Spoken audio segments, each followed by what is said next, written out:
Have you ever wondered how England got its name? It's not from the Romans who built cities here, or the Celts who lived here for centuries before. The story of England, and indeed the English language, begins with a group of fierce, adventurous people who crossed the North Sea in longships, the Anglo-Saxons. Let's dive into their incredible story, from scattered tribes to powerful kingdoms. Our story starts in the 5th century. The mighty Roman Empire, which had ruled Britain for nearly 400 years, was crumbling. Their legions were recalled to defend Rome, leaving the Romano-British population vulnerable. Imagine living in a well-ordered society with stone villas and paved roads, and then suddenly the protectors are gone. Raiders from Ireland and Scotland, the Scoti and the Picts, began to terrorize the coasts. The British needed new defenders, and they looked across the sea for help. They invited warriors from what is now modern-day Germany and Denmark.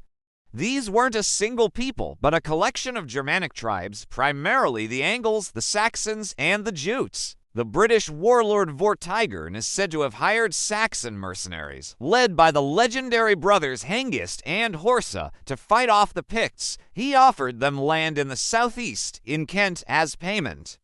At first, this arrangement worked. The mercenaries did their job.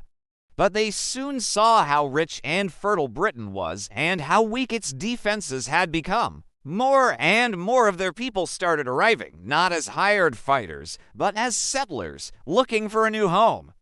The invitation had turned into an invasion. What followed was a long, brutal period of conflict. The Anglo-Saxons weren't just raiding, they were migrating. They brought their families, their language, their gods, and their way of life. They pushed the native Britons, the ancestors of the modern Welsh, Cornish, and Bretons, westward into the mountains of Wales and the peninsula of Cornwall.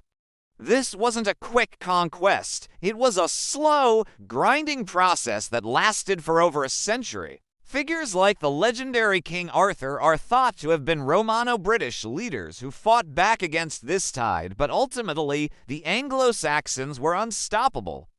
As they settled, they didn't form one big country. Instead, they established numerous small, independent kingdoms. Think of it like a real-life Game of Thrones, a patchwork of competing territories. Over time, these smaller kingdoms consolidated into 7 major ones, which historians now call the Heptarchy. You had Northumbria in the north, a great center of learning and culture.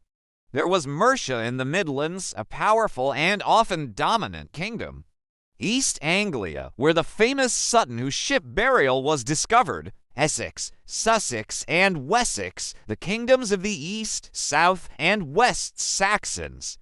And finally, Kent, the kingdom of the Jutes. Life in these early kingdoms was centered around the tribe and the loyalty to a local lord or king. They were pagan peoples, worshipping a pantheon of gods like Woden, the chief of the gods, and Thunor, the god of thunder. You might recognize those names. They gave us Wednesday Woden's Day and Thursday Thunor's Day. They were farmers and warriors, living in wooden halls, telling epic poems like Beowulf around the fire, celebrating bravery and glory in battle. But a huge change was on the horizon. In 597 AD, the Pope sent a missionary named Augustine to Kent. His mission, to convert these pagan Anglo-Saxons to Christianity. He was surprisingly successful. King Ethelbert of Kent converted, and slowly but surely, Christianity spread throughout the other kingdoms. This was a pivotal moment. The new religion brought with it Latin, writing, and new ideas about law and kingship. It connected the once isolated Anglo-Saxon kingdoms to the wider European world. Monasteries like Lindisfarne in Northumbria became beacons of art and literature, producing beautiful illuminated manuscripts. This shared religion helped to unify the Anglo-Saxons.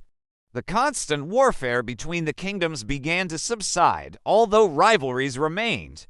Powerful kings, known as Bretwaldas or Britain rulers, emerged, holding influence over the other kingdoms. First, Northumbria was dominant, then Mercia under its powerful king, Offa, who famously built a massive earthwork, Offa's Dyke, to mark the border with Wales. Finally, the mantle of power passed to Wessex, under a king you've almost certainly heard of, Alfred the Great. Alfred's reign in the late 9th century marked the beginning of the end for the Heptarchy and the start of a new chapter. He wasn't just a warrior who famously defended his kingdom against a new wave of invaders, the Vikings. He was also a scholar and a lawgiver.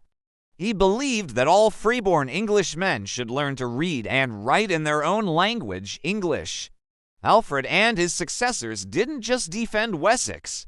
They began a campaign to push back the Vikings and unite the various Anglo-Saxon kingdoms under one rule. It was Alfred's grandson, Aethelstan, who is considered by many to be the first true king of England. In 937, he won a decisive victory at the Battle of Brunanburh, defeating a combined army of Vikings, Scots, and Britons. For the first time, the land we now call England was united under a single ruler. From a chaotic migration of Germanic tribes to a collection of warring kingdoms, and finally, to a unified Christian nation, the rise of the Anglo-Saxons is the foundational story of England.